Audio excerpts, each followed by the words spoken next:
Number 10, The Three Jokers. At the bottom of our list is the Three Jokers story. This is because it isn't canon to the main DC universe, but the setup is.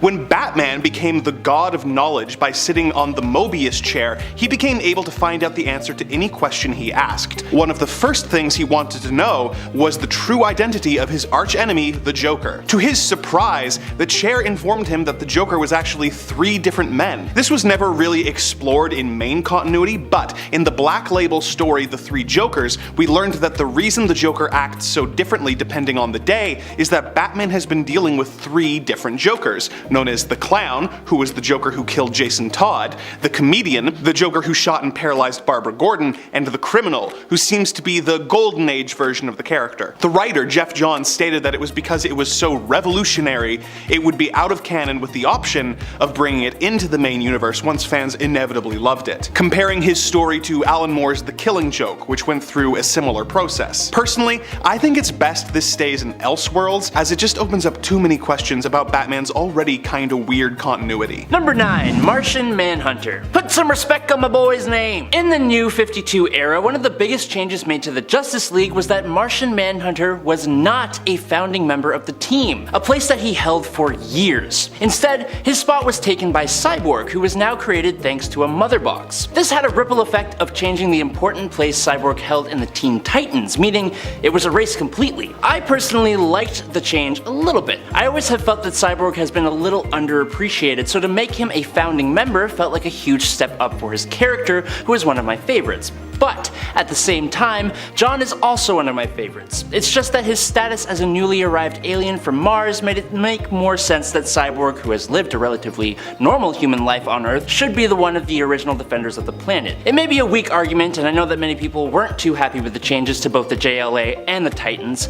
Let me know your thoughts. Number 8. Hal Jordan, from hero to villain to host. Hal Jordan was one of the most beloved and respected members of the Green Lantern Corps. When his home, Coast City, was destroyed by supervillains, he was consumed by grief. He tried to recreate his city and its inhabitants with his ring, but as this was against the ring rules, he was summoned by the Guardians of the Universe for judgment. He snapped and killed pretty much the entire Green Lantern Corps, taking their rings in hopes of becoming so powerful that he could restart the universe and save his city. He started calling himself Parallax and was now a villain. He eventually learned the error of his ways and sacrificed himself to save the day and died. DC eventually wanted to bring him back as Green Lantern, but realized that would be really hard with him having committed so much genocide since he was a hero. They retconned it so that he was actually being influenced by a yellow fear demon named Parallax who had taken over his mind. This allowed Hal to rejoin the Green Lanterns, be a member of the Justice League, and become the Lantern's golden boy again by absolving him of any responsibility for his actions. And at number 7, Three Jokers. Recently, DC came out with their Black Label imprint, comics aimed at more mature readers that are meant to exist outside of the main continuity for the most part. Three Jokers is a 3-issue miniseries released under the Black Label imprint,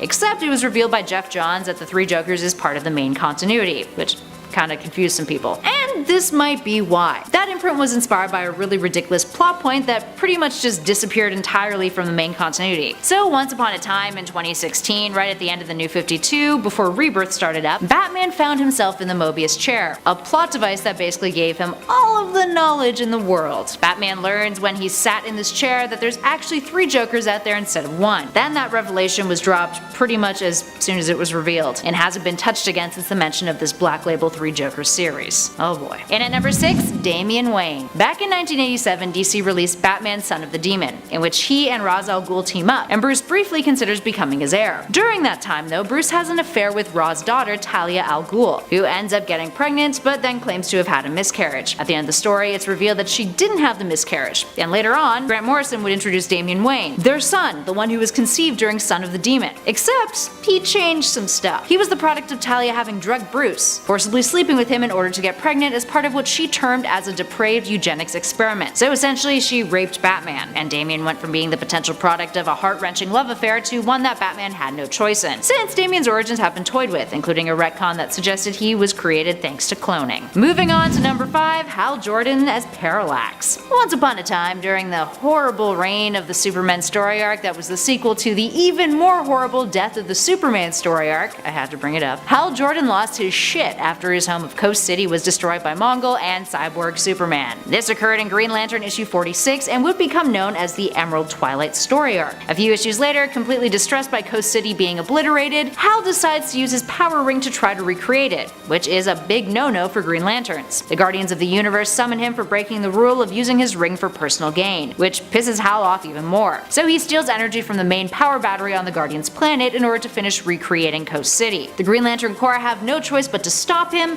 but Hal ends up killing most of them, stealing each of their rings and leaving many for dead. It's then revealed in issue 50 that he's actually Parallax, the fear space insect of sorts. The literal embodiment of fear. Hal then sacrifices himself in the final Night story arc, but then 10 years later Green Lantern gets a reboot and everything is retconned. Hal was just possessed, something that Batman would never really let him live down. Moving on to number 4, Barbara Gordon can walk. Again, back in 2011 DC introduced the New 52. The DC universe was essentially reset, with some bits of continuity remaining intact, funny enough. One of those bits of continuity that remained was Barbara Gordon's history with being paralyzed. This is something that occurred in The Killing Joke and saw the character trapped in a wheelchair, retiring from her days as Batgirl, only to rise up and reclaim her heroic identity once more by becoming Oracle. Barbara became an inspiration for physically handicapped readers everywhere, and she was still a total badass too, despite the serious trauma and continuous obstacles that her character continued to face and overcome. But then, the New 52 changed that. While the history was intact, so was Barbara's legs, or I guess technically her spine. Despite having Gail Simone pen the Batgirl series, fans were outraged with the new Batgirl volume for taking Barbara out of her chair and putting her back into the Batgirl costume. Apparently she had received some really helpful and experimental physiotherapy that allowed her to walk again. Many felt that this was harmful to a positive kind of representation that Barbara stood for in the comics previously as Oracle. The one good thing though that the series did explore was the fact that Barbara was still very haunted by her past, and her struggles with her paralysis. It wasn't something that she was just cured of and never addressed again, thankfully. But still, I mean, she's pretty badass as Oracle. Moving on to number 3, a man of many races. The Flash mantle has a history of annoying retcons over the years. One of the worst by far though is Wally West ceasing to exist, but then 2 Wally West existing thanks to retcon messy fun time. So at the start of the New 52 and the DC Universe reboot that came with it, Wally West does not exist, or at least the one we knew didn't exist. Another new Wally West was kicking around, but he was the biracial son of Rudy West. But then that black Wally West was retconned when DC Rebirth came around, which was yet another reboot of the DC Universe, in which the original Wally West was brought back, and this Wally West, known as Wallace West, was the cousin of the original Wally West and the son of the New 52 Reverse Flash, Daniel West. He was also kicking around. Confused yet? Well, don't worry, DC explained the same name thing as a product of the 2 Wallys being named after their great-grandfather. But really, it was just because people were really pissed that the original Wally West had essentially disappeared, and they didn't want to get rid of the black Wally West, so they just were like,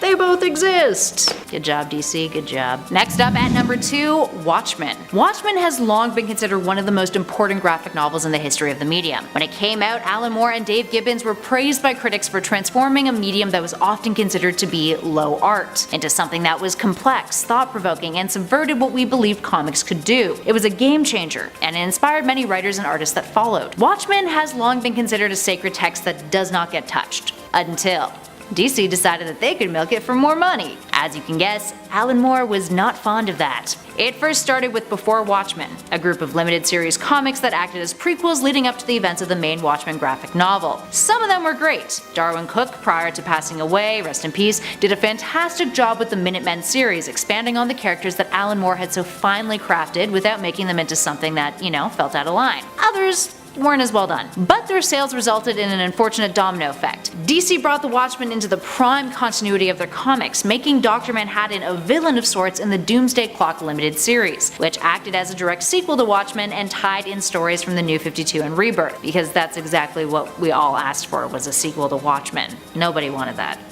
No one. And if you're watching this and you actually wanted that, just go read it again, seriously. Re-educate yourself. That limited series Doomsday Clock is still ongoing now, and apparently by its conclusion the DC universe will be forever changed again. Kinda sounds like one massive retcon in the works again, doesn't it? Doesn't seem uncharacteristic of DC. The reason why it lands on our list is not the fact that it takes something that's so darn good and threatens to ruin it entirely, it's because Dr. Manhattan has been turned into a plot device to explain all of the retconning of the New 52. Dr. Manhattan is said to be the one responsible for rebooting the universe and creating the New 52 universe. Yeah, essentially it is a retcon that was put in place to explain another massive retcon that a lot of people didn't really like. It also made Ozymandias regret what he had done in Watchmen, and that just isn't right. That's stupid. You cannot dilute a character like that. That's not fair, guys. And finally, in at number 1, Jason Todd is brought back. Finally, we have the silliest, most wretched retcon of them all. Jason Todd was brought back from the dead, and Superboy Prime punched him back to life. Alright, let's really break down Jason's history here. For starters, in 1988, when Batman's comic sales were suffering thanks to the low popularity of the new Robin, Jason Todd, Dennis O'Neil of DC suggests that allowing the audience to have an interactive experience and vote on a plot point in the comics would not only be a great way to attract audiences, but also solve their little Robin problem. In a 4-part story arc called A Death in the Family, readers had the option to choose to call in and vote on whether or not Jason Todd would survive from an encounter with the Joker. Fans voted that he be killed off. It was a really close call with a 72 vote margin, and evidence came out afterwards that hundreds of votes for Jason's death came in from a single person who had programmed a computer to dial the voting number every 90 seconds for 8 hours. Jason was brutally beaten to death by the Joker, and for a long time, Jason was considered one of the only characters in comic books to never be resurrected. It's almost like a rule. One of the only ones to truly stay dead, along with Bucky Barnes and Uncle Ben. But yeah, look how it panned out for all 3 of them, eh? Anywho, Jason was brought back to life. At first, the idea of him being resurrected was teased as part of the 2003 Hush storyline, but later in 2005, Judd Winnick brought him back into the fray with the Under the Hood story arc, with Todd having a vendetta against Batman, and it just went downhill from there. Number 10. Gwen's Secret Children. Norman Osborn slept with Gwen, and they had twins in secret together. Shocking? You bet it was. But that is exactly what happened in this very strange retcon from Sin's past. It featured a reveal as well that Peter Parker was not in fact Gwen's first, which seemingly broke Pete's heart, despite the fact that it's been, years since Gwen has been alive at this point, and the fact that it's kind of just a weird thing to focus on, honestly, when it comes to this revelation. Especially when it comes to the caveat that your dead ex also apparently had twins in secret with one of your greatest enemies, and the person who ultimately, kind of killed her. I mean, you could say that Spider-Man killed her. You can debate that all you want, but I think Norman's presence was pretty crucial in that. And now, those twins have grown up, and they also think that you're their father and that you're responsible for their mother's death. So, all in all, just a weird thing for Pete to focus on, and just a very weird retcon in general. And friends, before I move on to our next spot on this list, if you love what we do here, and if you love when I get to smash the retcon button and talk about retcons, be sure to smash that like button to let us know you like it. Number 9. Kindred's Revelation. As weird as the previous retcon from Sin's past was, the good news is it's been retconned out of existence. Haha! This all happened during the end of Nick Spencer's run on The Amazing Spider-Man on ASM. In ASM issue number 73, which I honestly just collected because of this, it's explained to Norman by his son Harry, or I guess his son's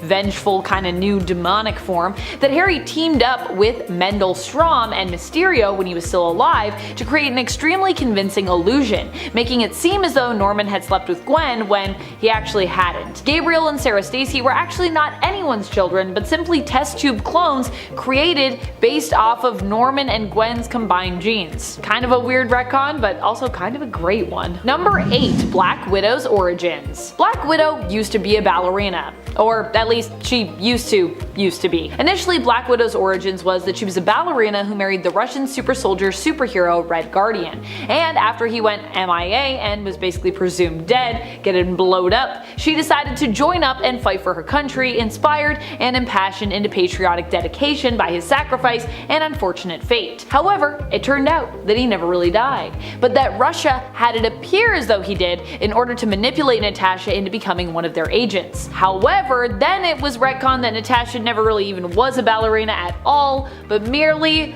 these had been memories implanted into her mind by the Red Room, whom she was in the care of actually for most of her life, at least according to one of the accounts of the various versions of her origins.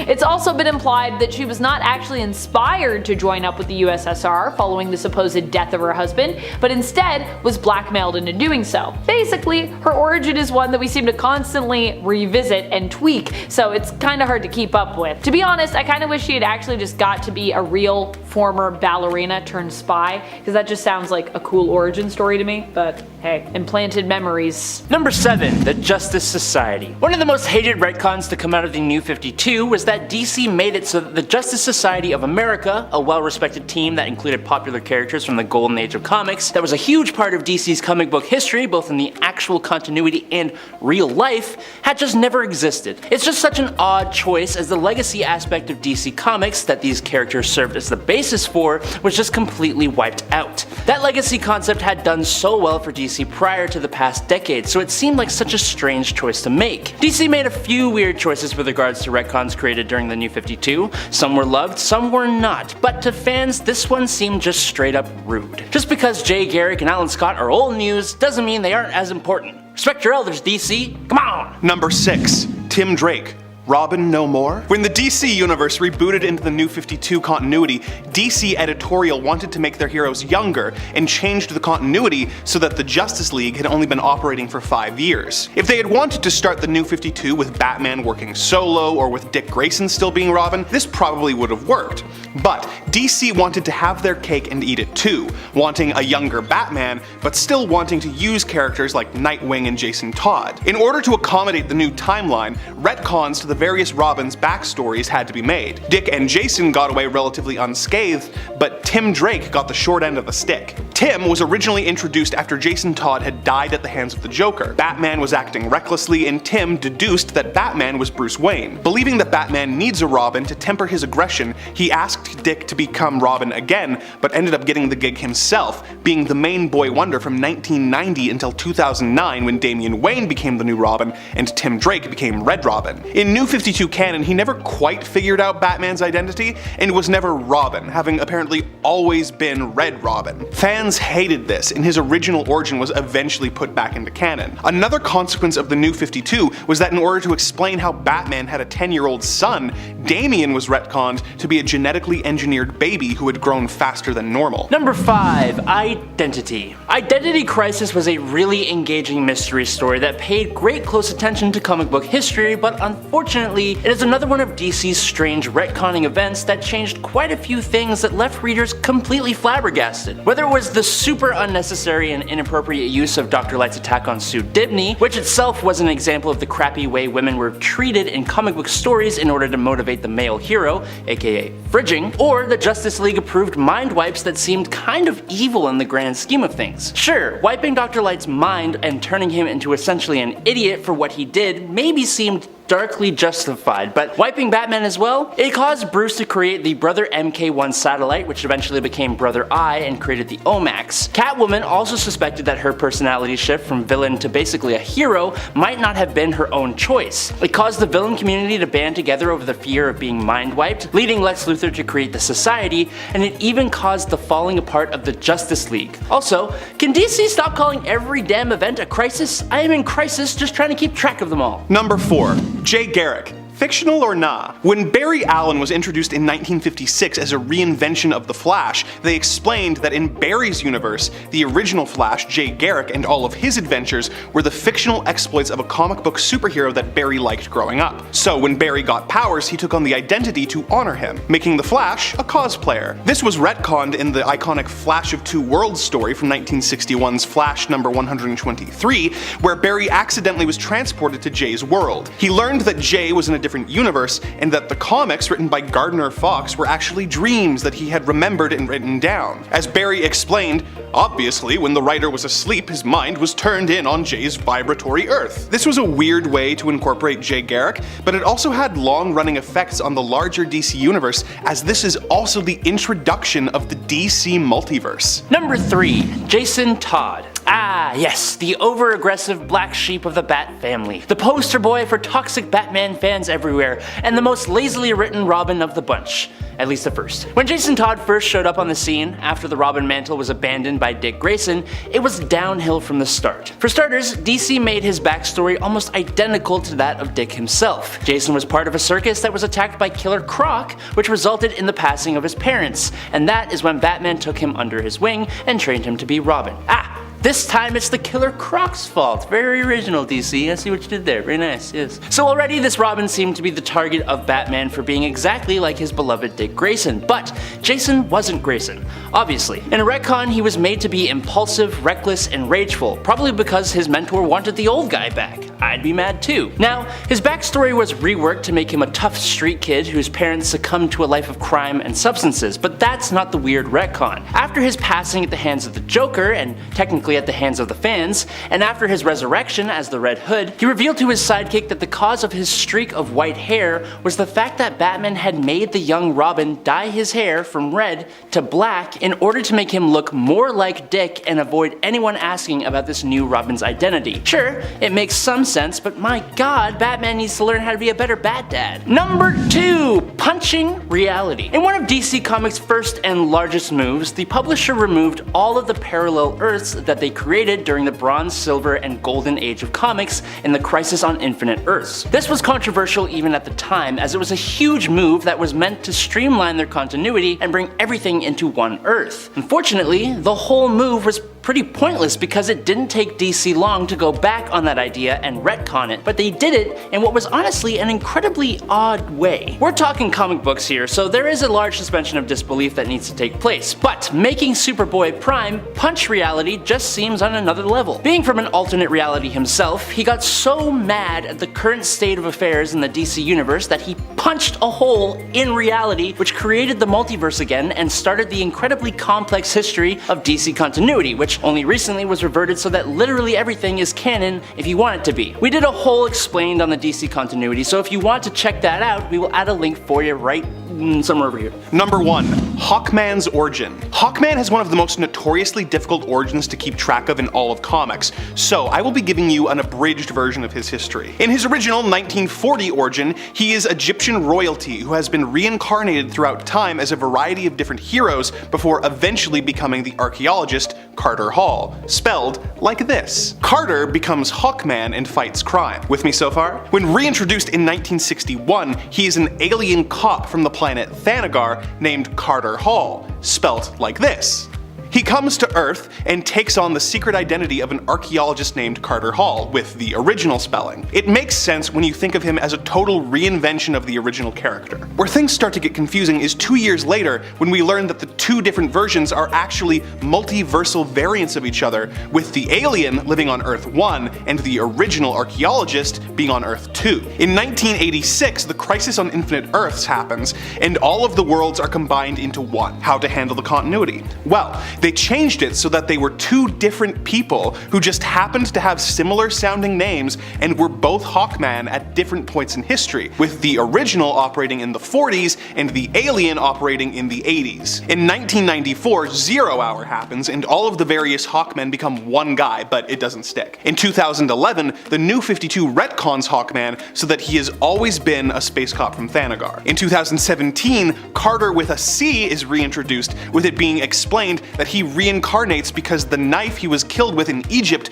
was made of nth metal from a Thanagarian ship, kind of introducing elements of both of the origins. In 2018, we learned that the two versions have become one again, with the space cop being one of Carter with a C's reincarnations, retconning the character to be able to be reborn not just in different eras on Earth, but on other planets as well. So, to sum it up briefly, reincarnated Pharaoh becomes space cop, becomes two different people. He's retconned to have only ever been a space cop, and is retconned one last time to be a reincarnated Pharaoh who in one of his lives was an alien space cop. Which, when you say it like that, makes perfect sense. By the way, most of this can also be applied to Hawkman. Kicking off the list at number 10, Superman's Secret. Ooh. So in Superman issue 300 back in 1939, we see the front cover of this issue and it shows in big text, "Revealed at last, the startling secret of how Superman fools the world with his Clark Kent identity." And you see Superman on the cover like, "Lana, look at my face. Do you believe me?" He's on point, like he's very aggressive. He's like, "I'm Clark Kent, look at my face." It's basically what we've all been thinking when we see this guy in his disguise. The whole issue is about how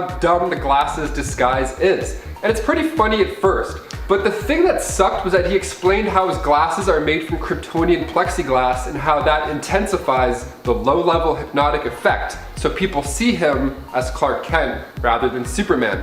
So he could be dressed in his gear and people are like, No, you're definitely Clark Kent. I'm looking right at you. Your chest is the size of a car, but you know what? I think you're still Clark Kent. It wasn't until Byrne's 1986 reboot until this power was dropped. Thankfully. Because if they had kept that idea, then it would have made the comics where Bruce Wayne pretends to be Superman pretty unnecessary. Also, if Superman has these powers in comics or movies, that would just be hilarious. It would just be Henry Cavill at the bar in his Superman gear just flexing, then a guy pours a beer on his head while we're just staring at him in costume. That would have just been weird. That guy should have been punched out to space also. Forget about his truck being stuck in trees. He should have grabbed him and just went, gone. Number 9, One Punch Man. Superboy Prime punches through reality itself. It is one of the most talked about events in DC's comic book history, and it has fans split over the overall decision. Crisis on Infinite Earths happened and brought together all these Golden Age and Silver Age heroes into the same place. It was a move made to retcon certain plot points while setting up a brighter and certainly bolder future. So what happens when you lock Superboy Prime up in a pocket universe? Well, once he's out, he gets so mad that he punches, but he doesn't just punch a hole in the wall like your classic Kyle from high school. No. He punches through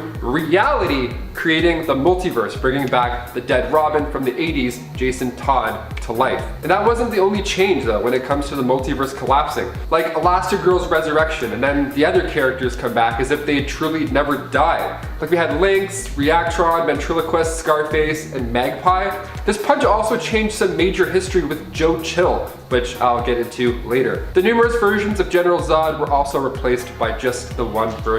So, what a mess. Just what a mess. Number 8, Catwoman's origin. Okay, this one's super funny to me. So, Frank Miller released Batman Year 1, and it was this dark and gritty issue. And included with it had Selena Kyle's true origins. She lived life on the streets and resorted to work just to make ends meet. People loved this dark origin story. This was a superhero origin story. Then the New 52 released Catwoman 0 in 2011, and the origin went from dark and DC-like to just, well, this. She is seen as this amateur thief, and she has an epiphany while falling out of a window, and she smacks the ground quite hard. And then, out of nowhere, a group of stray cats appear and start to lick her back to life. Look at her face, getting all sticky. First of all, the sound. Second of all, the smell. Wouldn't be the best. Basically just doing what Tim Burton did, but on the page. No way. Number 7, Aranya's powers. Aranya is Ana Corazone. For those who are unfamiliar with her character, she is another Spider-Man-like superhero from Earth 616. Despite sharing some connection to the world of spider totems and spider-like abilities, Anya was actually a pretty unique character in the sense that her power origins were more steeped in mysticism and magic. She was given her powers and her heroic calling after saving Miguel Lagar, a sorcerer from the Spider Society. She didn't get a radioactive spider bite, she got a magical spider tattoo. Anya had powers that gave her superhuman reflexes, wall crawling abilities, and super strength, but she also had a spider-like exoskeleton that she could produce, acting like a shield around her. She also had a power known as the Spirit of the Hunter, which kind of sent her into like a berserker rage. And because of her ties to the Spider Society, she was also extremely helpful when it came to reading prophetic scrolls that the Spider Army got a hold of during the Spider-Verse event. However, during Spider Island, her powers shifted to be basically just another carbon copy of Peter's instead, with her basically not having her original powers and then her just getting like Spider-Man's powers. Although at least now with Edge and End of the Spider-Verse, Anya does seem to be recovering her original powers, so they are coming back, but it was a weird retcon, and I was just like, but it actually ties into the spider totem thing. Doesn't that make more sense? Spider totems are their own thing. Number 6, Franklin's origins. Franklin Richards is the son of Susan Storm Richards and Reed Richards. He is a member of the Fantastic Four and Future Foundation family, alongside his sister Valeria. While Valeria doesn't possess any superpowers of her own, at least not yet, although she is insanely smart, one of the smartest people in the Marvel Universe in fact, Franklin actually does have superpowers. Or he did. His powers are considered to be off the charts, or you know, at least they were. Franklin Richards had insanely powerful reality warping abilities that had been causing bouts of chaos, while also sometimes being insanely useful, ever since he was a baby. It was also believed that these powers were the result of him having an active and powerful mutant gene. However, as Franklin's powers recently struggled to remain consistent and eventually faded with time, he not only lost the powers, but he also lost his mutant status. which was revealed to be a result of him subconsciously reality warping his own DNA. This has made a lot of Fantastic Four fans upset, but also I'm still hoping it's leading us to something else. I'm still hoping it won't be a retcon forever and that something will shift. Maybe they had to do that because Franklin's going to be coming to the MCU and they were like, he can't be this powerful. We must nerf him in the comics. Number 5, Teresa Parker. Who is Teresa Parker? Honestly, after everything we've learned about her, that's a really great question, but one that isn't easy to answer. Initially, Teresa appeared in a non-canonical story, but ended up later being brought into the 616 continuity. There she was introduced as the possible mystery daughter of Mary and Richard Parker. Her birth being kept secret after the death of her potential parents, Teresa would be adopted and later would end up as a member of the CIA. As an adult, even she was unsure of her true parentage. It is implied, however, that she was the secret daughter of Mary and Richard, which would make her Peter's estranged sister. Eventually, her and Peter meet and even team up, but after we seemingly have somewhat confirmed her status as a Parker, although even that origin was still pretty shaky, it was later re-retconned that indeed she might not be. Chameleon attempted to manipulate Teresa, offering her alternative origins and even at one point suggesting that she may have come from the Chameleon Academy and be one of their own sleeper agents. Regardless though, Teresa addressed all the confusion of her origins by simply stating that regardless of her natural born parentage, she would always consider herself a Parker. So, hey, at least there's that. Does that make it any clearer? No, but at least we know where Teresa feels she stands. I think that's important. Number 4, spider totems. I explain them a lot on this channel whenever we talk about them because honestly, they're kind of weird and most people are like, what's that? What's a spider totem? To be fair, I do personally love what they have done as a concept for the Spider-Verse, basically bringing together like all the alternate versions of Spider-Man. So there's that, and I think that is a good part of them. So, okay, what are spider totems? Where did they come from? Why? Why? Well, spider totems are basically characters who are attached to the great web of life and destiny, who themselves are imbued with fated, spider-like powers thanks to their connection to, in essence, kind of like spider gods, who each represent a different archetype. With the concept of spider totems, Spider-Man and other related characters with spider-like abilities went from being heroes as the result of a freak, radioactive, accidental spider bite, or some other, freak occurrence, to becoming heroes of destiny and fate. Some people like it, some people don't. But it is a thing that exists, and we must acknowledge. Number 3, Mr. Sinister's obsession. This has to be one of the weirdest retcons around. Although, I'm gonna be honest, I do kinda like this one. Mr. Sinister has always been known for being obsessed with the Summers family, especially Scott. This is seemingly because from a genetic standpoint, Scott Summers and his brothers have the most potential, with Sinister often believing that Scott's genes are actually the key to unlocking the most powerful mutant of all time. Typically, Sinister is a shipper of Scott and Jean together, and even went so far as to create a clone of Jean named Madeline Pryor to ship Scott with after Jean was believed to have died following the Dark Phoenix saga. I do not know where Mr. Sinister stands on the whole Emma Scott ship, however. In Sinister's own origin story as Nathaniel Essex, we later learned that this obsession with Jean and Scott together started before he was even Mr. Sinister really, with him meeting them when they traveled back to the past during a mission given to them by Clan Ascani. So basically, Sinister's obsession with Cyclops is kind of like a time paradox, because he met them as Nathaniel Essex before he met them as Mr. Sinister, but meeting them in their future, his past, made him obsessed with them in his future, their past. Number 2, Silk and Spider-Man. This is a really weird one, but thank goodness we've moved past it at this point, and even Dan Slott has admitted remorse for this weird plot point that was added into Silk's origins, as well as some other initial elements of her character that played into racial stereotypes. He has openly stated that if he even could go back in time, knowing what he knows now and hearing what he's heard from readers, he would have written things a lot differently. Honestly, a refreshing take to hear from a writer when it comes to a weird retcon that was not positively received. Silk is Cindy Moon. She was bitten by the same radioactive spider as Peter and also received spider-like abilities. Due to her and Peter sharing the connection of the same spider, which gave them their powers, she and Peter, for some pheromonal reason, had an uncontrollable desire for and attraction to one another. And I really do mean uncontrollable here. All in all, it was a weird thing that was pretty icky, to be honest, but fortunately we moved past that, and the connection no longer makes either spider-based superhero act like a horn dog around the other, so yay. progress. Number 1. Scarlet Witch and Quicksilver's origins. Well, if you know me, you knew that we were going to talk about this because I must talk about it at every opportunity. Scarlet Witch and Quicksilver have had a tumultuous origins to say the least. Initially, they were the children of Moira and Django Maximoff, who became indebted to Magneto as young mutants after their lives were saved from an angry mob. Quicksilver's mutant powers allowed him to move and think at super speed, and Scarlet Witch's powerful but unpredictable mutant powers allowed her to hex her enemies, and sometimes honestly her allies, even warping reality at times to do so. They were initially portrayed as kinda bad luck powers in the comics, but would evolve to become more seemingly magical, being referred to as chaos magic, and also becoming powerful enough to allow her to warp the reality of an entire universe. We learn eventually that the Maximoff twins were not truly the children of the Maximoffs, but were simply adopted by the couple. They were the secret twins of Magda, Magneto's wife, making them, yes, Magneto's children.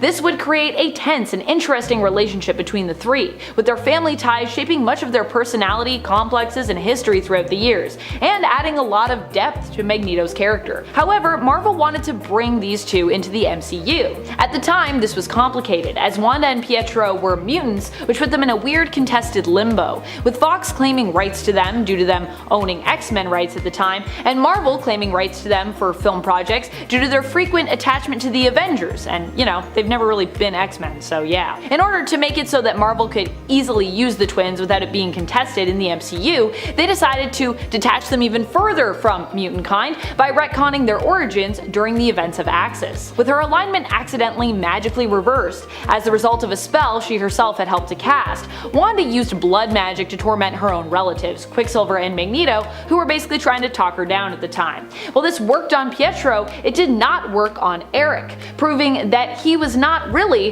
their father. The High Evolutionary provided further clarification in regards to this retcon, with it being explained that the Maximoffs were actually their real parents, with the High Evolutionary merely disguising them as mutants after abducting them and experimenting on them while they were young, which also granted them their powers. Later, Quicksilver would be implied to also possibly be an Inhuman, and Scarlet Witch's powers would be firmly cemented as straight up magic strengthened by her own Romani bloodline and heritage. So nothing mutant about either of them, apparently. So House of M, Avengers vs. X-Men, there's a lot of things that now don't quite make sense. Number 10. Hank Pym's secret daughter. Nadia Van Dyne is Hank's daughter, who we didn't know existed until 2016. She was introduced in a Free Comic Book Day issue about Civil War II. Now, of course, I like Nadia Van Dyne as a character, don't get me wrong, but her being added in retroactively as Hank's lost daughter was something that I felt like was a bit much. When we learned of Nadia's backstory, we learned that she was the daughter of Hank Pym and his first wife, Maria Travoia. Maria was kidnapped during her and Hank's honeymoon and killed. Nadia ended up being raised in Russia, trained in the Red Room. Eventually, she escaped after learning of who her parents really were. By the time she got back to America though to see her father, Nadia learned of his sacrifice to save the world from Ultron and his death as a result. She decided to seek out her stepmother, Janet Van Dyne, and became close enough to her that she felt compelled to change her own last name to Van Dyne, because that's not confusing at all. She's Hank's daughter, she's not at all related to Janet, and yet she has her last name. Number 9. Falcon's X-Gene. Remember that time Falcon was revealed to be a mutant and then we explained that origin away with, you know, a faulty Sentinel? If you don't, let me explain. In issue 174 of Captain America, we see Professor X meeting Falcon and Cap. Charles implied Falcon's connection to his bird seemed telepathic, and that Falcon's telepathic abilities may be mutant in origin. Falcon himself took this suggestion to heart and even considered what it might mean for him to be a mutant, pondering on his strong, seemingly psychic link to his bird Redwing. He then encountered a Sentinel who identified him as a mutant, and so he was a mutant for a time. This was established, and this wouldn't really be revisited or retouched till 2001. Where the idea of Falcon being a mutant was tossed in the trash and explained away as a Sentinel simply malfunctioning. Wah wah wah. Number 8. Black Widow's confusing backstory. Natasha being a mysterious spy from Russia who switched sides means that yes, we are going to get a complex backstory for her, but it actually wasn't always that complex. Natasha was inspired to fight for her nation originally when her husband was assumed dead in combat. Her husband wasn't really dead, of course, and it was implied that this was all part of a plot to basically encourage her to fight for her country. Before that, Natasha was a renowned ballerina. Later on, however, this whole origin was revealed to be a lie when we learned learned that the Red Room had embedded memories of her being a ballerina in her mind. They made her think she had trained in ballet, but she hadn't really, because I guess that's what the Red Room does. They mess with you and give you fake memories. Her story was also changed from a woman who was inspired by her husband's sacrifice to put her own life on the line for her country as well, to that of a woman being blackmailed and threatened into becoming a spy in order to protect her husband. Number 7. After the New 52 retcon, we saw Barbara Gordon in an entirely new way. So Alan Moore released The Killing Joke, and in this comic we see a paralyzed Barbara Gordon from the waist down. She then became Oracle and did a pretty bang up job with the Bat family. Also, she's in a wheelchair. How often do you see that? More inclusion for the win, folks. Let's get it. But with the New 52 retcon, we have Barbara Gordon back as Batgirl. So while some fans are happy with the change, most have expressed quite a bit of rage online, rightfully so. Number 6, Identity Crisis. Brad Meltzer's Identity Crisis was a 7-part issue released back in 2004. The first issue actually did really well with pre-orders, passing I think like 160,000. But come issue 2, fans weren't nearly as interested the first time around. There was a huge decline in numbers. Why though? Well, the cruelty of the content was deemed a bit too much for comic book readers at the time. It had basically turned into a murder mystery about the death of Sue Dibney. Fans weren't on board with how dark the story got with certain details, some drawing the conclusion that it was done just for shock value. Fans have said that every character involved in that comic was just ruined. So what do you guys think? Agree, disagree? Comment down below. Number 5, Evil Amazons. Yeah, you heard that correctly. The New 52 comes through yet again to disappoint fans. The New 52 Wonder Woman series began in June 2016, and Brian Azzarello made the Amazons' origin so that they attacked sailors on the high seas that were too close to their land.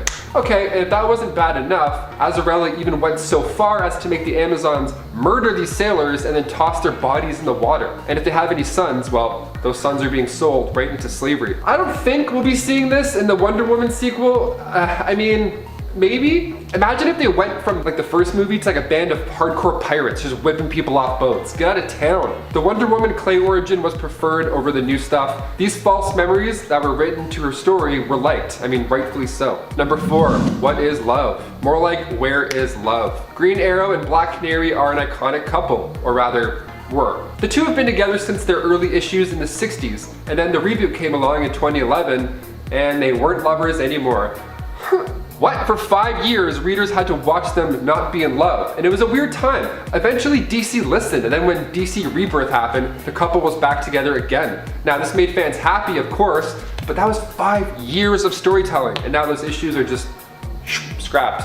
Awesome, sick, 5 years. A lot of words, a lot of eye movements. Thanks. Number 3, Dead or Alive. Superboy issue 158 came out in 1949, so it was a little while back now. And the cover of the issue is enough to pull any reader in. It shows Superboy in space looking down at a capsule with his parents in it. And the words, "They're alive, my real mother and father." And behold, a couple of sleeping beauties. Jor-El and Lara were drifting in space for 15 years. The radio transmission comes in, calling Kal-El, and then he's like, yo, that's my name, let's do it, let's go. And it's a nice moment or two. Superboy reflects on recognizing his parents' voices, even though he was just a wee baby when he last saw them.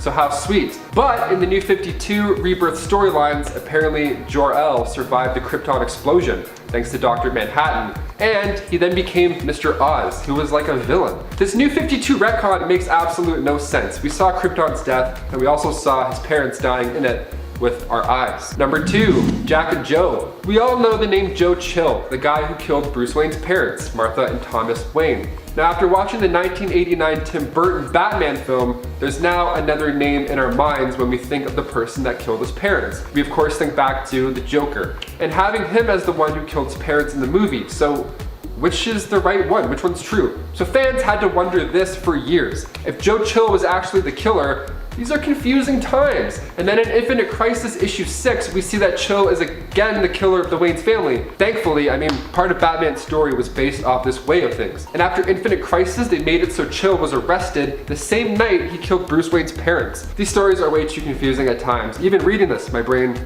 hurts. And finally, number 1, no kill. We all know Batman by his one rule, and breaking that rule is Joker's goal in the Dark Knight film, to never kill. Of course, having his parents die at the hands of a killer, one would assume he's not too fond of the act. But let's go back to Batman's first appearance.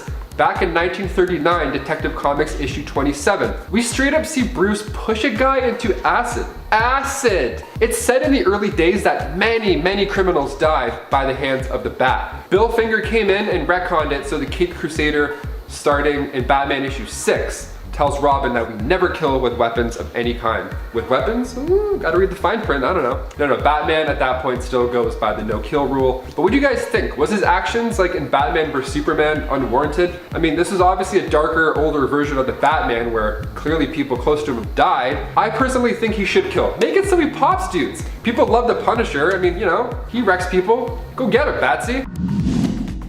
Number 10. Jean Grey was resting the whole time. After Jean Grey died as part of the Phoenix Saga, everyone was left flabbergasted. During the story, we'd seen Jean merge with the Phoenix Force, become insanely powerful, lose control over this power, become corrupted and dark, basically become a huge supervillain, and finally sacrifice herself, knowing that if she didn't, it would only end badly. Or worse than badly, because it was already pretty bad. Jean Grey, one of the original X-Men team, was dead. Or so it seemed. Later on, Marvel would want to revive the original X-Men team and bring them together on a new team and comic series called X-Factor. So, Jean needed to come back to life. But, hey, she was dead. So, we got the added story to explain that the version of Jean that had died wasn't really her, but was a separate entity known as Phoenix. Sort of this merged thing. Wasn't really Jean. Jean herself was resting comfortably in a pod beneath the ocean, still lived, and would be able to return. Yay. Number 9. Tony Stark was adopted. Yep, that's the thing that happened. I'm just wondering if this one will show up in the Marvel Cinematic Universe. I can't deny that if we get an Arno as a result, an Arno Stark, I would actually not be too upset with that, even though this retcon's pretty weird. The reason this retcon was such a terrible retcon for Tony was that his parents and their loss always remained a great catalyst and huge emotional plot point for him. Now, of course, just because he was adopted doesn't mean that he can't still love his parents as much as he did and still be as emotionally affected by their death. That's not what I'm saying. But his parents also had a naturally born son that they hid from Tony, who was born before they adopted Tony, and he also didn't know that he was even adopted. Also, there were aliens and alien tech involved in Arno's birth, which explains why this all had to be a secret, but also it's just a lot. All in all, this revelation greatly changed the way Tony saw his parents and made their relationship more complex. And I don't know if either of those things needed to happen. Number 8. Hail Hydra. One of the most shocking moments in Marvel's comic history was when it was revealed that Captain America was actually a sleeper agent for Hydra the whole time. Say what? The guy who for years was diametrically opposed to Hydra and all their beliefs, who had tried and succeeded to foil their plots countless times, was a Hydra agent? How could this be? Well, apparently all those wins were a part of his doing a very good job to convince us all and trust him so that he could stab us in the back at the right moment and take over America, becoming Hydra Supreme. Fortunately, this evil version of Captain America would later be revealed to have been created by Kobik, a living sentient version of the Cosmic Cube who was manipulated into making this retcon happen. What's more, the true Captain America still existed within the shards of the Cosmic Cube and would return once more to defeat his evil self, fixing the timeline. So, I mean, at least this retcon ended up not staying permanent, but still, it's pretty weird. Number 7. Professor X married Mystique. Some retcons that are really strange come from film inspiration. As a lot of people discussed in the comments, many feel that Scarlet Witch and Quicksilver, for example, would still be mutants today if it wasn't for their being introduced in the MCU's Avengers franchise, which didn't have the rights to include mutants, so we had to kind of unmutant them. I feel as though the case was possibly similar for this weird, secret retcon. In 2013's Uncanny X-Men issue 24, we learned of Mystique and Charles Xavier's secret marriage, meaning that the child we saw Mystique gave birth to while in the guise of Moira McTaggart was likely one willfully conceived, as opposed to Mystique tricking Charles into sleeping with her, which would have been super weird and pretty not good in my opinion. In the X-Men prequel films such as First Class, which came out in 2011, we see a different kind of relationship between Raven and Charles. We get this weird love triangle between Charles, Raven, and Eric, and it seems more of that likely influenced this weird retcon plot point revealed in the comics, in Charles's will. Number 6. Thanos. Number 1 dad? Thanos has never really been known as a caring and kind person. Even the people he keeps close to him are never really fully safe from his wrath. Faithful servants, family members, to Thanos, everyone is pretty much disposable. The same could be said for his adopted daughter Gamora, who he hardened and transformed into a killer until she ended up later rebelling. In the 2019 Thanos series, however, we learn how Gamora's relationship with her father was, well, more complex. How he actually, in his own way, was kind of a good father to her. This series also highlights how much they both cared for each other, despite the fact that an Infinity Gauntlet, which happened in the 90s, pre this series, but in terms of continuity would have taken place after this, Thanos seems to not show any regard for his adopted daughter's life. So, it's kind of a retcon. Doesn't make a lot of sense. Number 5. Spider-Man's non-sister. So this is kind of another retcon that for me is similar to Nadia's. I like the idea of this character, but the whole story involving her is, well, it's pretty wacky. Teresa showed up in Amazing Spider-Man Family Business claiming to be Teresa Parker, Peter's sister. She believed she was the daughter of Richard and Mary Parker, Peter's parents, and we got a few cool adventures with her, assuming this belief to be true. She was retconned into existence, but honestly, I thought she was kind of a cool retcon to add in, so I was cool with that. However, things got weirder when we learned that the secret sister we'd never heard of till now was all a lie, and that Teresa actually wasn't who she said she was, despite what she herself had been manipulated to believe. It was all a trick, and Mentalo had manipulated Teresa into believing it herself. It was all part of Kingpin's plan to basically lure Peter to a tomb. And we don't actually even know who Teresa's parents are now. It's still a mystery. They even manipulated how Peter saw Teresa, making her appear more like him, so she'd look more like his sister. It's weird. I wish she was actually his sister. That would have been cooler, I think. Number 4. Spider Destiny. Now you know me, I love the Spider-Verse, I love spider totems, but not all fans share my bizarre obsession with the Spider-Verse and Spider-Geddon stories and the villains known as the Inheritors. I swear I'm like the only person that really loves the Inheritors. If you also love them, let me know in the comments. Show yourselves. With these stories came a pretty huge retcon, which basically implied via learning about the Great Web and the spider totems placed within it that every spider, man, or person had a kind of destiny to become that spider person. In other words, Peter Parker didn't have a freak accident, he was actually destined to become Spider-Man. It was fate! Many fans were not a fan of this change to his origins, as they felt it detracted from what makes Peter Parker so appealing, that he's just an average kid who got a freak spider bite that gave him powers, as opposed to it being all ordained. Number 3. Kang. Sometimes we talk about retcons that are ridiculous because they hurt the overall story. Other times there are retcons that feel like they don't really need to happen, and then there are those that just cause more confusion than really necessary. That's sort of the case with Kang. Kang the Conqueror was a villain who was first introduced in Avengers issue 8 in 1964. He is known for being a time-traveling villain who enjoys sitting and floating around while menacing other people. As time went on, however, we'd come to discover, due to the fact that he's a time traveler, the Kang was actually a bunch of other people, including Immortus and even Iron Lad. While these retcons were sometimes interesting, they don't really add much to his story, and at this point Kang being revealed as just about anyone is so old hat, it's kind of lost its shock value as well. Now we're gonna get him in the MCU. I don't know what that's gonna be like. Could be weird, could be great. Number 2. Aunt May's death. Remember when Aunt May died, but it wasn't really Aunt May but an actress who had actually died while impersonating Aunt May? Yeah, that was a weird villainous plot. What we saw in the comics as an elderly Aunt May's death was later retconned into being one of the weirdest and most elaborate plots of Green Goblin's criminal career. It was later revealed that the woman who was dead and buried and who we thought had been Aunt May was actually an elderly actress who happened to be on her deathbed and who had agreed to take on one last role in order to torment Spider-Man? Prove how great of an actress she was? Her motives are pretty foggy. Maybe Green Goblin agreed to pay any surviving relatives of hers a ton of cash? I honestly don't know. What had really happened was this actress had been genetically altered to exactly match Aunt May's genes, meaning no one at the hospital suspected this imposter to be a fake. She died after revealing to Peter that she knew he was Spider-Man, and was even buried in Aunt May's intended plot next to Uncle Ben for a time. That is, of course, until we all learned that Aunt May was really still alive, and this had been some kind of bizarre ruse.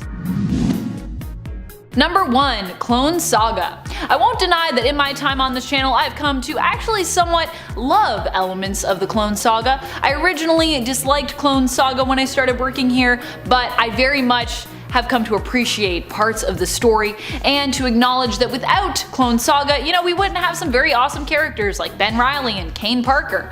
However, one thing I still cannot get over is how long Marvel spent tricking everyone with this story. People spent 20 years thereabouts thinking they were reading Spider-Man, as in Peter Parker, only to find out that all those stories were not his, but actually belonged to a clone. Granted, at least it was a pretty cool clone who we'd all come to love after. But at the time, this was a pretty shocking and frustrating revelation after years of stories, and it left a lot of fans feeling betrayed at the time. I mean, I have to start off with this one, don't I? It's just one of the worst ones in my mind. I'm still processing it. It just has stayed with me for so long. It haunts my nightmares. I wake up in a cold sweat almost every night and I just think, how is this possible? What is this injustice? How can Scarlet Witch and Quicksilver not be mutants anymore? Why am I so obsessed with this? How is it that they were never mutants to begin with somehow? This retcon's revelation spun out of the events of Axis. At one point, an alignment flipped Wanda attempts to fight against her family with a blood hex. The targets are Magneto and Quicksilver. Now, while the hex works on Quicksilver, it does not work on Magneto, proving that he is, in fact, not the father. That's how the truth was revealed, but it actually gets worse if you can imagine that. The explanation for all of this? The twins were kidnapped when they were very young and were experimented on by the High Evolutionary. What is it with the High Evolutionary and experimenting on everyone? Seriously. Sometimes I feel like he's just the most random villain. Who do you think is a random villain? Let me know. Can you think of someone even more random than Herbert Wyndham? I dare you. I dare you to find someone. He's so random.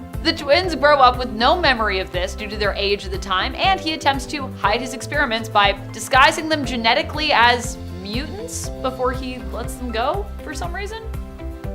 Why mutants? Why? Another retcon which really grinds my gears and which I'm still patiently waiting to have undone is the retcon of Peter and MJ's marriage. More specifically, their marriage not existing. At the end of Nick Spencer's run, I actually thought a future where these two got back together might even be possible. I had hope. I was like, maybe this is gonna happen. Maybe we're on a trajectory to get there. It seemed like Peter was going to, I don't know, maybe even propose? But then Paul came along in Zebwell's run, and Peter and MJ broke up, and that was simply that. Maybe one day these two will finally get back together in the main continuity, but until then, at least we have the new Ultimate Spider-Man comic to look forward to, where Peter and MJ finally get somewhat of their happily ever after, and I'm honestly pretty happy for them. This next one, I'm gonna be honest with you, I didn't even fully understand it when it first happened and I read it. I had to look up who this character really was, and the only reason I even had a clue and wasn't like completely lost here, even though I wasn't exactly sure who specifically the reveal was about in terms of like the name of the character, is because I had actually read pretty much everything leading up to this event in preparation for it. We are talking about the Empire event, in case you don't know, and the reveal that the Skrull Empress, Raquel, was still alive. Also, I don't know if I say her name right, but I say it like that, or I say it Raquel, because there's a lot of L's there. I'm not very good at pronouncing Skrull names, okay? Not only was Raquel still alive, but the retcon also allowed us to know that she was apparently the mastermind behind the whole Kree-Skrull alliance. She'd been working undercover ever since she died, or should I say, faked her death. The real story of what happened is Raquel pretended to perish on her homeworld, but instead basically just like teleported the heck out of there and left her daughter, Hulkling's mother, Princess Anel, and the rest of her homeworld to die. So yeah, if you were holding out hope that Raquel's survival meant that, maybe Hulkling's, aka Emperor Dork VIII's mom was still around, sadly no.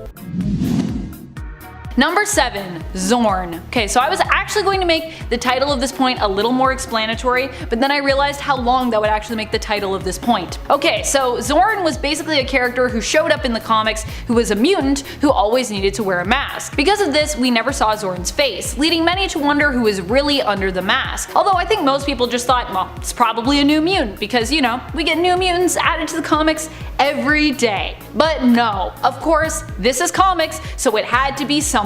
In a dramatic twist, it was Magneto, But no, of course, this is comics, so it had to be someone that we already knew. In a dramatic twist, it was revealed to be Magneto, who had infiltrated Xavier's school in order to rally up mutant support and help him create an army. He then destroyed New York, shot Emma Frost, killed Jean, and was eventually killed by Wolverine. Later on, however, Magneto would turn up again because, well, he's Magneto, and writers wanted to inch him closer to that line between villain and anti-hero again, so they basically retconned Magneto's involvement in all of this. It turns out there was a real Zorn, and it was actually Zorn's brother impersonating Zorn, impersonating Magneto, who was really to blame. Wow. Just wow.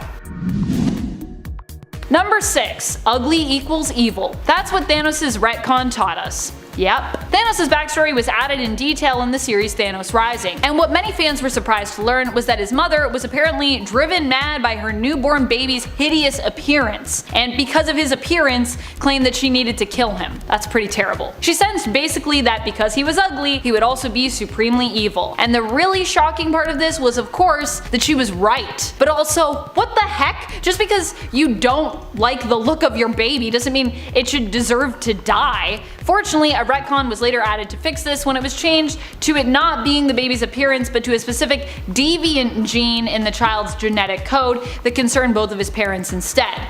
Still, not great just analyzing your baby's genes and being like, we already know you're gonna be evil, but it's better than it just being about the ugliness in appearance as the pure reason for condemnation, I guess.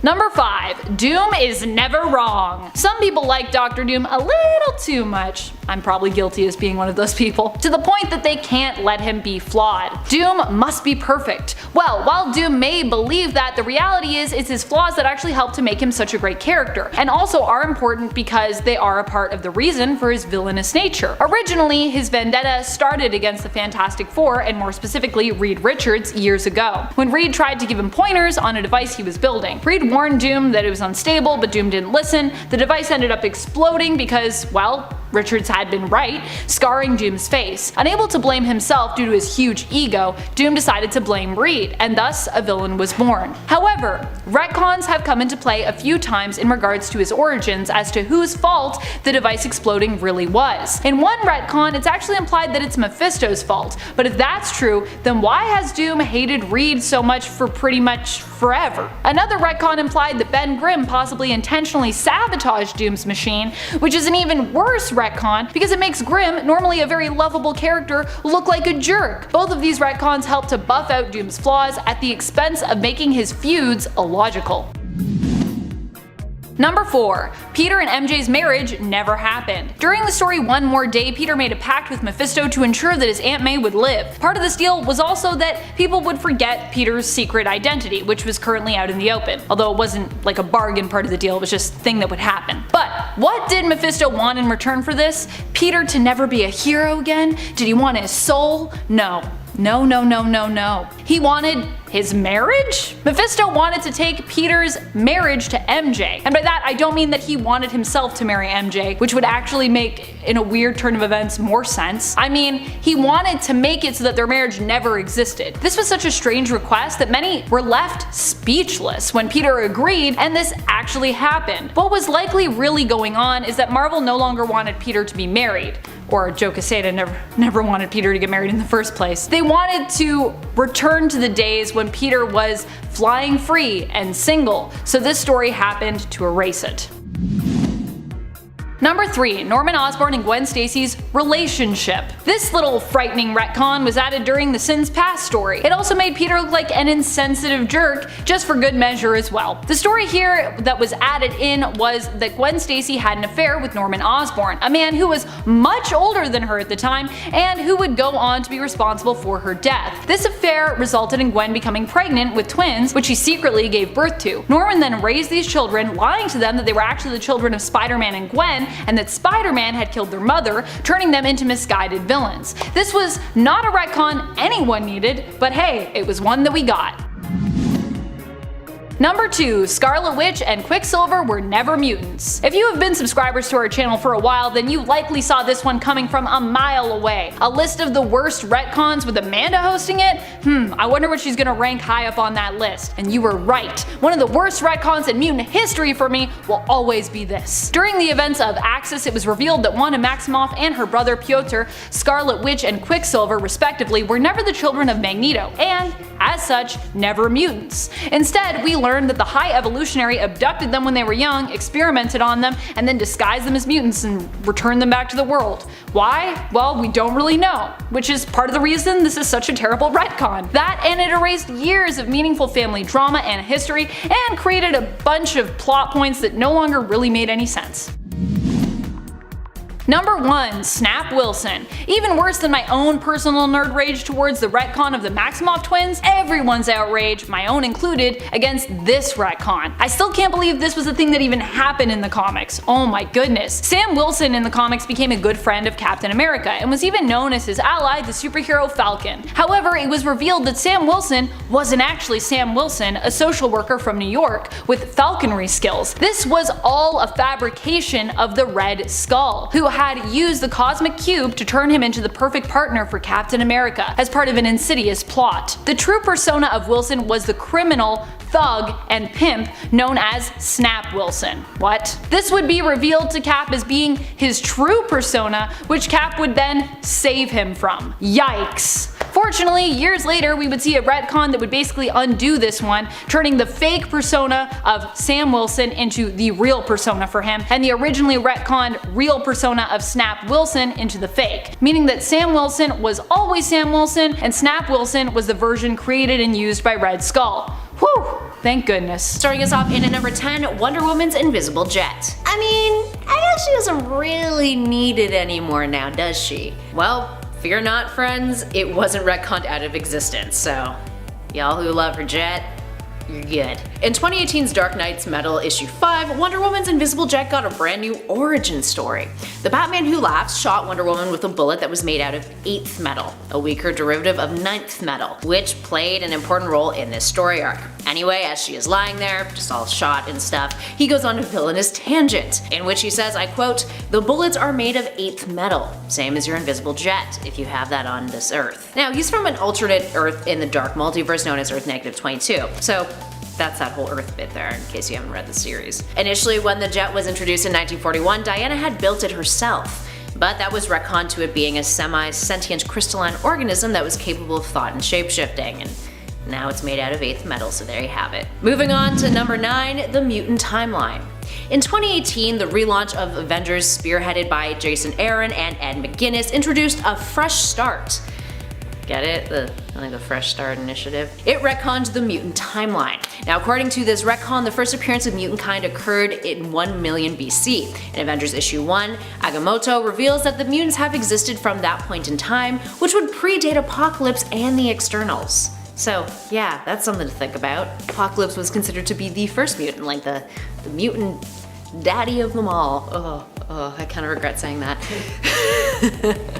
Now, this retcon was a bit of an interesting switch, considering that during this time period, Marvel was concerned with pushing certain heroes' stories forward in time in order to de-age more of them. There's also an additional retcon in that issue where it stated that Steve Rogers had been trapped in ice for the first 40 Super Bowls, which would roughly place his de-thawing between February of 2006 and February of 2007. So, yeah, that's something to think about. Moving on to number 8, Jason Todd's dad.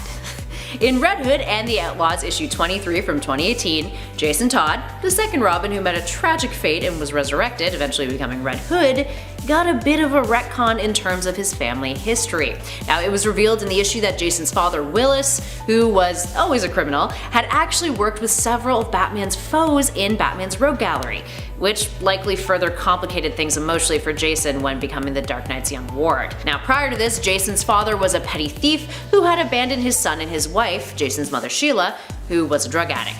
Willis was believed to have been murdered in retaliation for double-crossing Two-Face. Now in this issue though, Jason is given letters from his father that paint us a picture of a man who turned to crime in order to help his family and help his wife kick her drug habit. And he's got the scars to prove it, including a batarang-shaped one on his torso. When it comes to my who is secretly a mutant bingo card, the X-Men's training area of the mansion known as the Danger Room was never on there for me. And yet here we are. As we continued to learn more about how awful Professor X was, one of the main reveals we got in that department, one of the strongest cases against him, in terms of honestly how villainous he perhaps truly was all along or could be, was the reveal that the Danger Room had actually long ago become sentient, a technological, basically based mutant of their own. Professor X senses this with his telepathic powers, but chooses not to acknowledge it and reveal it to his X-Men. I mean, he could've just, set Danger free, apologized, maybe found some common ground, welcomed her even into the new fold of his team potentially, and just built a new room. He does after all have a lot of money through his family's inheritance, let's not forget. But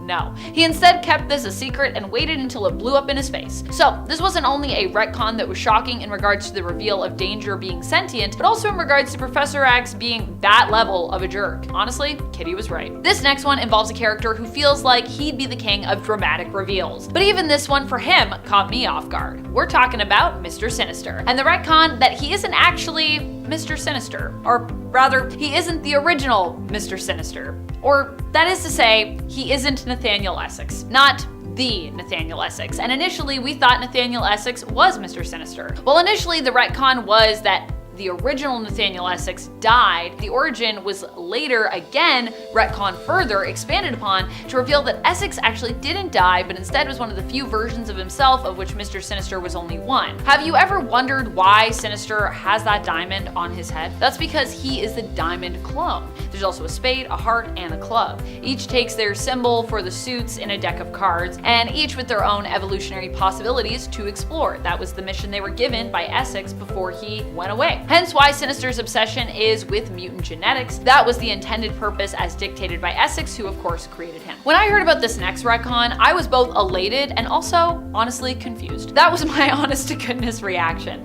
If you are familiar with the history of Nightcrawler's origin and the behind the scenes of it all, you know that Chris Claremont always intended for Nightcrawler to be the son of Mystique and her wife Destiny. Mystique, being a shapeshifter who can adopt any gender with assumed working parts, would mean that the two could actually have a child between them alone. However, the Comics Code Authority had other ideas, and Claremont wasn't even allowed to do more than kind of imply the long-term romantic relationship between Mystique and Destiny. It just wasn't a thing back then. We weren't allowed to do it. But then 2023 rolled around, a time when we have long been free of the CCA. Thank goodness. And guess what? We did it. At this point, Mystique and Destiny's marriage has also been firmly established in the canon, and Nightcrawler's origin also got a fresh rehaul as a result. If you're wondering how this is possible considering Azazel's confirmed involvement in Nightcrawler's origin, don't worry, it's possible. And if you want to check it out, you can read X-Men Origins Blue. Azazel still even remains a part of the story, to be honest. He's just not as much of a parental figure as we were led to believe, which honestly kind of makes sense given the way he has treated Nightcrawler in the past, attempting to use Kurt as simply as a bridge to Earth so he could escape prison in the Brimstone dimension. Yeah, not winning any Father of the Year awards there. Speaking of villains, would you believe me if I told you that Iron Man was one? Yeah, I didn't either. But that is exactly what happened in the Crossing event. Certainly an event of all time. It was messy and foggy in terms of continuity and reasoning, and also had some very extremely 90s costumes. How was Tony Stark a villain here? Well, it's revealed that he has been a sleeper agent of Immortus, a version of Kang, for years, who ended up being activated. It's a wild time. You should check it out. I still can't believe this one happened. I'm still reeling from the revelations attached to it. This is a retcon that affected a long-standing mutant ally, Moira McTaggart. Initially, during the early Krakoan days, it was revealed that Moira was a mutant with reincarnation abilities. And because of this, she was still alive and also was one of the founders of the New Mutant Nation, coming together with Professor X and Magneto to build it. Initially, it seemed like this was because Moira believed in the mutant cause. After all, she was a mutant herself. But later, we learned that her resentment of her powers and her multiple reincarnations, constantly losing in her fight to protect mutants throughout her multiple lives, had basically driven her insane. And she was instead secretly plotting the mutants' destruction this whole time, with the creation of Krakoa even being part of her plan. After being depowered, she teamed up with Orcus and became one of mutantkind's greatest enemies, also becoming a cyborg. So you probably wouldn't even recognize her now. It's a crazy retcon. So many good folks were revealed to be villains, honestly, but this next revelation, however, is quite the doozy. It involved revealing that Captain America had been working for one of his greatest enemies, Hydra, all along. Yeah.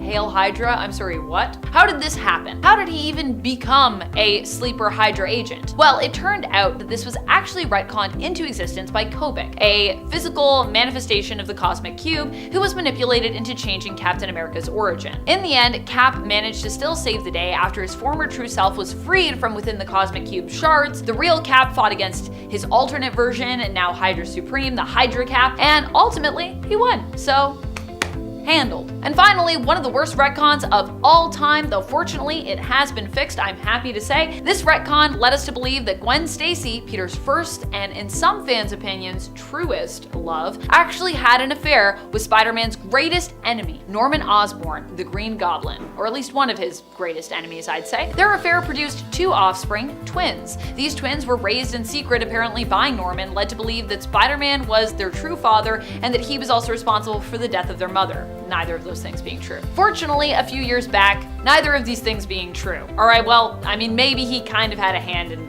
Gwen's death a little bit, but I don't think he's responsible for it necessarily. Fortunately, a few years back, we fixed this by making all of it a concocted falsehood that Harry, Norman's son, created to basically mess with his dad and get revenge on his father for mistreating him and undervaluing him. And at number 10, Joe Chill who?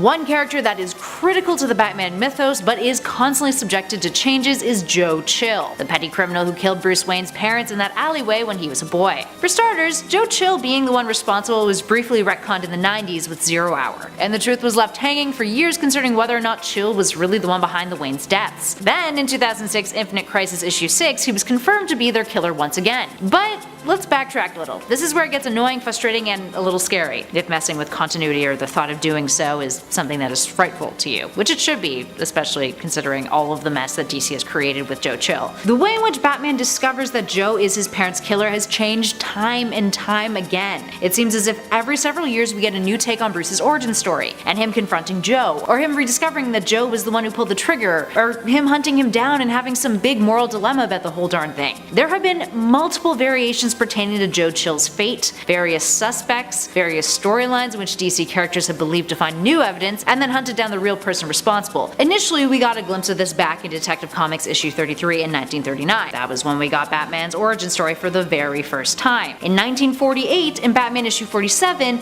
that man who murdered the Waynes was revealed to be a guy named Joe Chill. But then, the story changed again in 1956, then another time in 1968, then again in 1969, again in 1972, 1976, another time in 1982 where he was the Joker's hitman, and that whole storyline would then be shown in the 1989 Batman movie, then again in 1984, 1985, 1986, 1987, 1989, 1998 in which Selina Kyle witnessed their murders, in 1999 in which the Wayne board was really behind it, 2001, 2003, 2006, 2008 in which Joe Chill commits suicide thanks to Batman's persuasion, 2012 in which the Penguin was suspected to be behind the hit, 2015 in which Batman encounters him through the powers he develops from the Mobius chair, and so many more adaptations that we didn't even cover. Most of the ones we did were in the comics, but there's a lot of stuff in the animated universe as well, and in other movies, and in Gotham. So if that didn't make sense as to why it's scary, here is another reason why it is pretty darn frightening. All of this retconning literally threatens to change Batman's mythos every single damn time that his origin story is redone. It's frightening. DC, please stop giving us new reasons and new scenarios in which we see Batman have to relive his previous trauma and choose whether or not to kill the man who killed his parents, who may have not actually been the man who killed his parents. Moving on to number 9, Jason Todd's hair. This one's a little less stressful than our last number. Back when Jason Todd was first introduced in the comics in 1983, it was as Dick Grayson's replacement, with the former Robin now heading the Teen Titans team. While it was a great thing that the new Teen Titans title was selling, DC felt that Batman may suffer from this, and introduced a brand new Robin that debuted in Batman issue 357. In his first few appearances, he was distinguished from Dick Grayson by having strawberry red hair, hair, which was later changed because the character lacked popularity. So DC strove to make Jason Todd a little bit more like Dick. While that's technically a retcon in itself, perhaps what's even better is the fact that this change in hair color is something Todd would later on address after he was brought back from the dead. More on that later.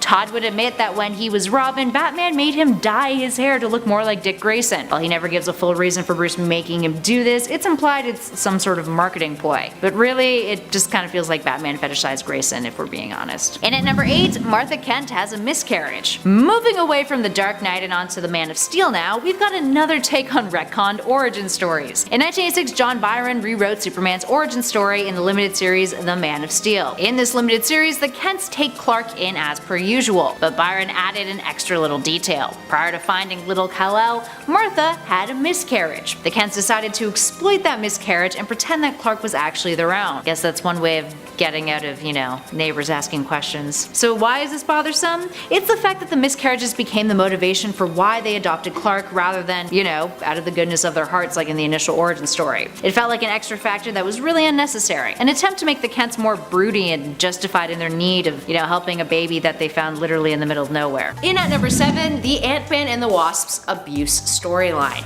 So the Fresh Start Initiative also brought forth a new volume of Ant-Man and the Wasp, and issue 1 from 2018 sought to readjust the past turmoil between Janet Van Dyne and Hank Pym, or at least kind of smother it in the past and not make us think about it. We're specifically talking about the wife-beating comic The Avengers issue 213 from 1981, in which Hank beats Janet when she tries to question his intentions. 1981 was not a good year for Hank, or the years before that either. Hank had a rough time in the Silver and Bronze Age, people. He had gone schizophrenic and became the Yellow Jacket persona, got court-martialed by the Avengers after senselessly beating a foe who had surrendered, and then concocted a plan to get their approval and fix things. Janet was like, sorry, what? And then tried to reason with him, so instead he backhands her and sends her flying. Let's see that in any MCU film, that's for sure. So in the 2018 Ant-Man and the Wasp issue 1, their origin story and love story is recounted, but the abuse is blatantly left out, replaced with, they shared a love so bright it shamed the stars. Moving on to number 6, Captain Marvel's origin story. The Life of Captain Marvel issue 3, also a 2018 release, retconned part of Carol Danvers' origin story. Carol's origin usually plays out like this. She was a fighter pilot in the Air Force, befriended Mar-Vell, the original Captain Marvel, and on one mission that she assisted him with, a device called the Psyche Magnetron blew up. Carol's nearby it, and she ends up getting her DNA spliced with Mar-Vell's, making her a half-Kree. Now, the retcon. So after Carol takes a bit of a leave after going full-blown all-in on a supervillain, she goes back to her family in Harpswell, Maine. There, things continue to go downhill. Her brother lands in a coma, and she finds a bunch of love letters written by her father to another woman who was not her mom. Yeah, a little startling there. With the letters, she also finds a hidden beacon and accidentally activates it, which sends a Kree clone warrior to Earth with the intention of killing Carol, or so we think. Here's the twist though, the clone actually wasn't after Carol, it was seeking out her mom, Marie Danvers, who was then revealed in that issue to be a Kree warrior. Connect the dots there, my friends. She was a Kree all along. Right. And at number 5, Firestorm. Okay, finally getting into 2019 now. Doomsday Clock issue 9 decided to mess with an origin story too. We're talking DC's Firestorm's origin story. Also, spoilers for Doomsday Clock, we're talking about it a bit more on this list, so heads up. Issue 9 features Dr. Manhattan f***ing shit up, and that includes Firestorm shit. He ends up taking the character down memory lane 7 years prior. So the initial origin story for Firestorm is that student Ronnie Raymond and physics professor Dr. Martin Stein are merged together when the Hudson nuclear power plant explodes thanks to a terrorist attack.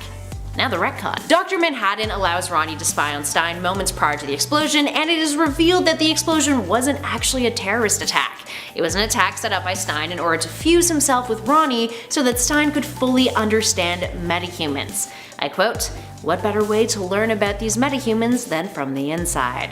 That's some up stuff. Moving back to Marvel for our number 4 spot, Original Sin. In 2019, Cosmic Ghost Rider was all the rage. Easy to see why. He's an amalgamation between the Punisher, Ghost Rider, and technically the Silver Surfer, but not really because he becomes Galactus's herald and just has all of those Silver Surfer powers. Anyway, a series called Cosmic Ghost Rider Destroys Marvel History was released, and in issue 6 of that series it implies that the Cosmic Ghost Rider interfered with one of the publisher's major and highly disliked story arcs, Original Sin. So long story short, Cosmic Ghost Rider's story reveals a lot of beef between him and the Watcher. Now by the time Original Sin rolls around, it is revealed that this version of Frank Castle killed the Watcher rather than Nick Fury. While this doesn't change much in the grand scheme of how things played out after Original Sin, it does make you feel pretty terrible for Fury considering the fate that he was dealt with in the aftermath of that story arc. Up next, number 3, Legion of Superheroes. The Legion of Superheroes, which got a new series from DC in August of 2019, established a brand new continuity for the teenage group of heroes, setting them from the 31st century.